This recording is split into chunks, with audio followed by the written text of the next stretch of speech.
I've already mentioned my good friend Taylor Mayfield, but I've had many good friends. When I began my junior year of high school, one of Two Mama's friends had a nephew who was going to start school that year. Two Mama texted me his name and begged me to be his friend.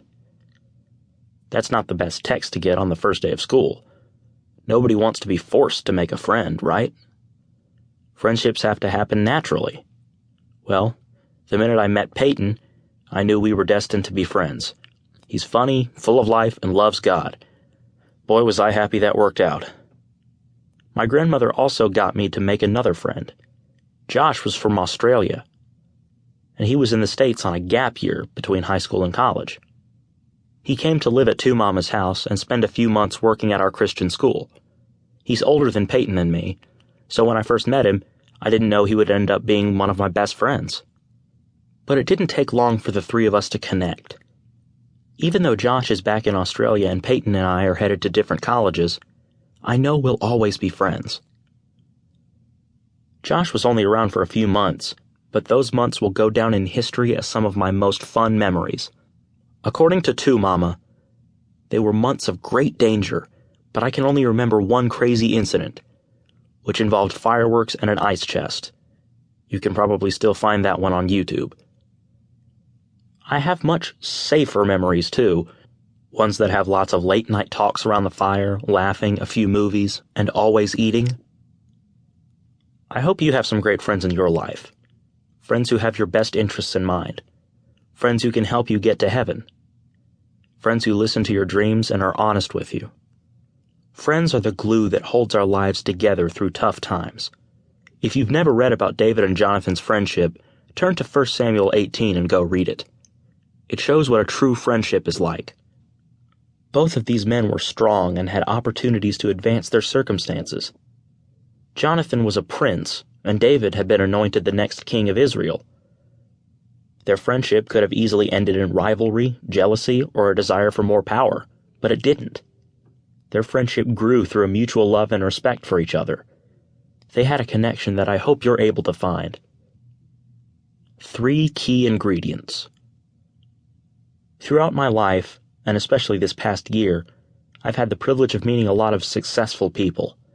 I know the word successful is relative, but I'm talking about people who are doing extraordinary things. They're people I'd call world changers. Pastors, leaders, and authors who are helping thousands of people while living extraordinary lives themselves. But you know what? Even though they're successful, these world changers are still people. They're not any different from anybody else. God is just using them in some incredible ways for His glory, and they acknowledge that and let Him. I'll tell their stories more as we go along. But I've discovered 3 things about these people. First, when I've walked into their homes or offices, I've noticed these world changers are surrounded by books. They read books, they write books. A big part of their world involves books because these people are always looking for wisdom. Sound familiar? Another thing I've learned about these people is that they all had a dream. Okay, I know you've heard this before. And finally, they surround themselves with great people. When I was 15 years old, I read Good to Great in God's Eyes by Chip Ingram. In this book, Chip describes practices that all great Christians have in common. And guess what? Chip said these great Christians all read great books. You know what else they do? Pursue great people. Wow, the same advice keeps showing up. That's when you know you need to pay attention. A big and necessary step toward your dreams, toward writing your story, is to make sure you have the right people around you. And that doesn't have to start when you're out of college and working in your first professional job. It can start right now. I say it has to start right now, like with the friends you are hanging around with. Those are people who are sharing your dreams right now. And remember, always be open to new friendships. If I hadn't taken Two Mama's text seriously, or walked next door to meet a young man from Australia, 2 of my best friends would have never existed.